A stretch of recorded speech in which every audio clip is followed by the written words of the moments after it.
A few opening comments on the game, then we'll take your questions, and a reminder, no live streaming, please. As I always do, I want to thank our fan base. You know, that was one of the most incredible dog walks I've ever been a part of.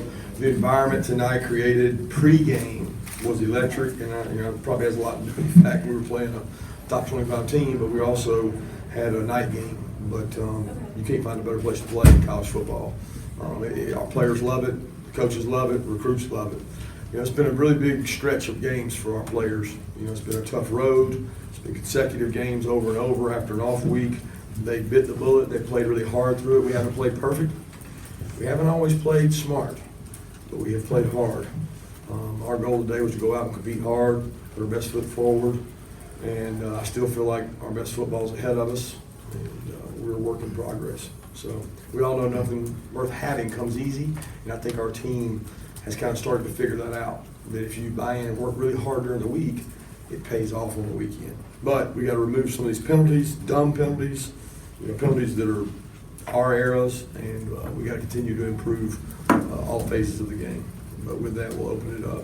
Lamont pretty much went the whole way, and looked like he was kind of struggling a little bit out there at times. But what's it like to see a fifth-year senior kind of gut it out like he did and battle through an injury like that? It's just indicative of the character of this team. I mean, he's a physical player. He works his tail off during the week. He's got some fire and brimstone to him. I think he'd make a good coach because he was trying to tell us what to do about half the time. He's probably right more than we are sometimes, but Lamont's a competitor, and he's a leader, and he's helped our team. Defense gave up that first quarter touchdown. Kirby was soon to get stronger throughout the game. Seemed like from that point on, I mean, they really. Yeah, we didn't know how well they'd be able to run the ball, and we thought that we couldn't give up big plays, and we played that way. We were a little confused early. I think when you play these guys traditionally, you survive the first script, the first 3 or 4 drives with Gus, and then you make adjustments, and you go play. And we did not play really well early, and it was sloppy, but our offense did possess the ball in the first half for what seemed like an eternity, and we played better in the second half defensively. DeAndre Swift, Coach, what would you say about his performance, and how much better is he now than he was early in the year? Well, he was good early in the year. I mean, I don't know why people don't think he wasn't good early in the year. He didn't get probably as many opportunities early in the year as he's getting now. He was dinged up some early, and he also has got an offensive line that's blocking their tail off. I mean, at the end of the day, DeAndre's a really electric, explosive runner. He's really good out of the backfield catching the ball. But J.J. Holloman and Solomon Kinley and Miko Harvard, a lot of good blocks that sprung a 30-yard play to a whatever it was, 60 or 70-yard play. And I think when you got that, it helps you as a runner. And DeAndre would be the first to admit that. Coach, at the end of the first half there, the touchdown pass to Terry Godwin, I mean, what kind of led y'all to decide to go for it there? I know players said that y'all have worked on that specific play throughout the week, but what kind of led y'all to go for it? Just thought it was the right thing. We're trying to, we try every week to go look at scenarios across the country, and there were about 4 scenarios last week where teams mismanaged the clock and ran it down and tried to kick a field goal, and we felt like we could milk the clock, and if we went for it, we were going to kick a field goal, and if we didn't, they wouldn't have much time left. So we're trying to kind of put them in a vice. It's hard over there on the other sideline going, do I call timeout and give them more time, or do I let them milk it? And, if you don't convert that, they've got a shot at a field goal. So you got to have confidence in your players. You got to show confidence in your offense. And I felt like at that time we needed to score points. And I was looking to get a field goal, but we had a big play. Terry did a tremendous job. It was a great route. Why the fake field goal in the last few minutes? Why not? Because you had a comfortable lead. Comfortable? What was comfortable? 17? 17 plus 3 is what? 20? And 20 is a what? 3-score game you lose, right? So if the point differential is 3 scores, what good does a field goal do you? Doesn't make it anymore. So if they don't get it, they're backed up, right? So the thought was they're going to take 3 touchdowns to beat us if we get that. If we don't, 3 touchdowns is going to beat us right away. So it's all about point differential and decisions, and we wanted them to have to start backed up. So it was something that was well thought out long before it happened. It was talked about during the drive. Coach, the offense did a good job on the third down. They converted a good number of them. How key was that for the team tonight to convert the third down? Third down was huge. I mean, they keep drives alive. what they do is they keep the defensive line getting pounded. You know, so when you sit there and say, all right, they're getting pounded over and over, every third down conversion is more chopping wood. And we continue to do a good job at third down conversions. We got good route runners, we got good pass protectors, and we got quarterbacks who can make plays on third down. I thought that was the difference in the game. 3 of 11, 8 of 14. That's, you said, well, you rushed the ball. Yeah, well, we got to rush the ball because we converted third downs. When it comes to that, going back to that fourth down play, you guys aren't an empty backfield team very often, but it seemed like you had the perfect play call for the perfect time. Did you kind of know what you were going to get when you went through the backfield there? Well, Jim makes that call. He makes a decision based on what they're going to be in. We're looking for matchups, which everybody in college football is looking for. There's no genius to it. It was a good call, a good throw, a good route, good catch. And, you know, they were trying to stop us. If they stop us there, they may get points. So they were in an aggressive call as well. Kirby, I know you mentioned that y'all been better defensively, like as the game progressed in the second half. What were you doing better? I know they were doing a lot of screen game and trying to make you tackle on the open field. That's something you've been working on. What else y'all do better? I thought we settled down. I mean, I felt like all week that they were going to come out and do what they did, and we probably, you know, weren't as prepared. There's so much to prepare for when you play Auburn. They have a ton of personnel groupings, a ton of looks, so you spend an enormous amount of time preparing for what you might get a little bit, and they gave us something that we didn't work on as much, and we had to put some packages together at halftime and do some different things, and we had some guys out there playing that don't play as much. You know, Mark Webb is a guy that had to go in the game and play a lot, and I thought he played well in the game and helped out.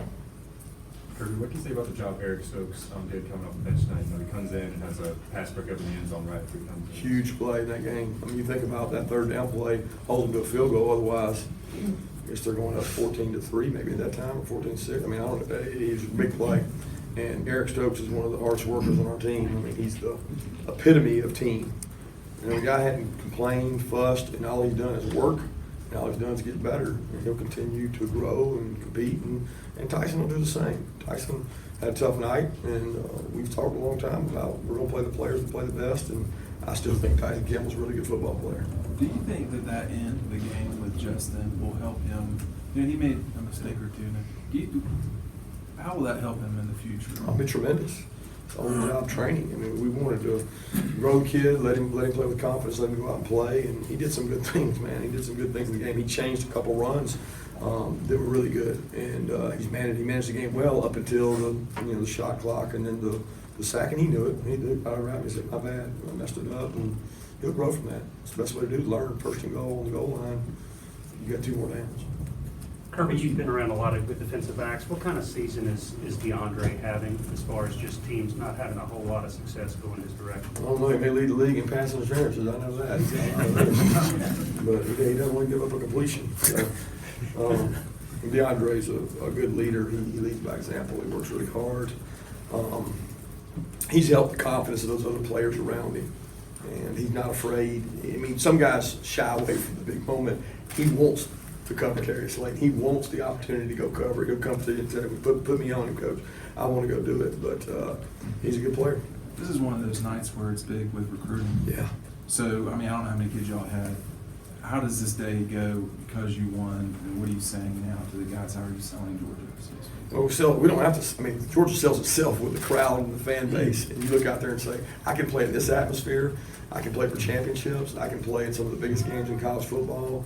I mean, I can get an education at the University of Georgia. It's one of the top 15 in the country. I mean, it's hard to argue with this. For us, it's more about finding the right fit.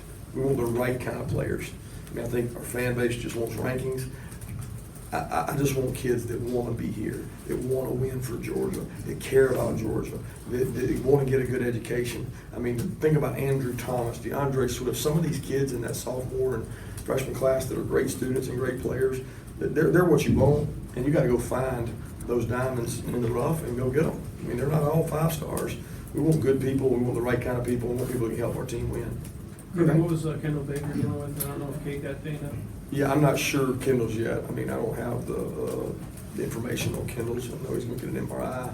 Cade probably could have kept playing. We felt like that Kendall might play better, and we're going to watch Cade early. Cade wouldn't necessarily do anything wrong, but we felt like Kendall would go in and play better. So we made a change there, and now we got to find out what's wrong with Kendall. You had What do you think consecutive. about the red zone issues Struggle. tonight? Yeah, But and- they're good, man. They're good. I mean, they're big, they're physical. We worked really hard on it. We emphasized it to the team. We did extra red zone periods because we felt like that could be the difference in the game. And it was without the play by Terry in the first half and Jake, you know, that's what you're going into half thinking about. But they're leading the country in it, you know, or second in the country, holding you to field goals. And just got to get better at it. We'll continue to work at it. We did some different things tonight. It just didn't work out. Is it one of those things where when you're in the lower red area like that, where so many guys are in the box, your margin of error is just that much? So Yeah, but small? everybody's that way. You know what I mean? I mean, you get in the red area, you got a bully. Say I'm running it down your throat. Well, who should be good at that? Georgia should.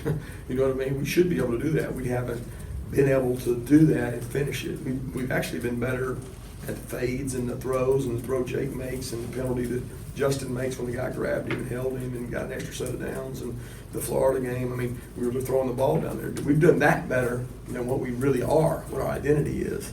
So we just got to keep working on it, and our staff will do a good job putting packages together. Kirby, you use the term work in progress for this team. Can you Every week. Can you see it? I mean, can you see what the vision of what you need to be to go win an SEC championship in 3 weeks?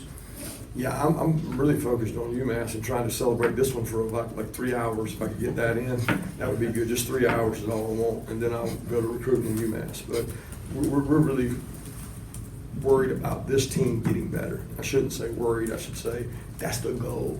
And if the message is clear to them that you've gotten better for 3 straight weeks, you've played pretty good football teams, you just got to keep doing that. That's all we can worry about. We don't control anything else. All we control is how we play.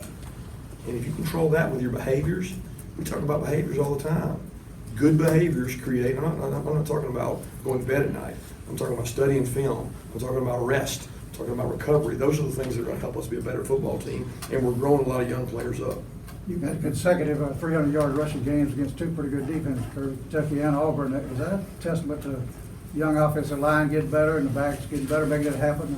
It's a testament to physicality. It's a testament to hard-nosed, tough, physical, grind you out, persistent, run the ball, convert third downs, and manage the game that way.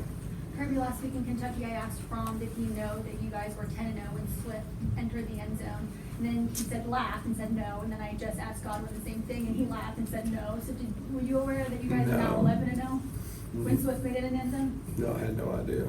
Sometimes there's a lot of amazing stats out there, but maybe we got to get him in the end zone more often. The young players that are emerging, is it a blueprint thing, or is this just something that's happened with this 2018 signing class?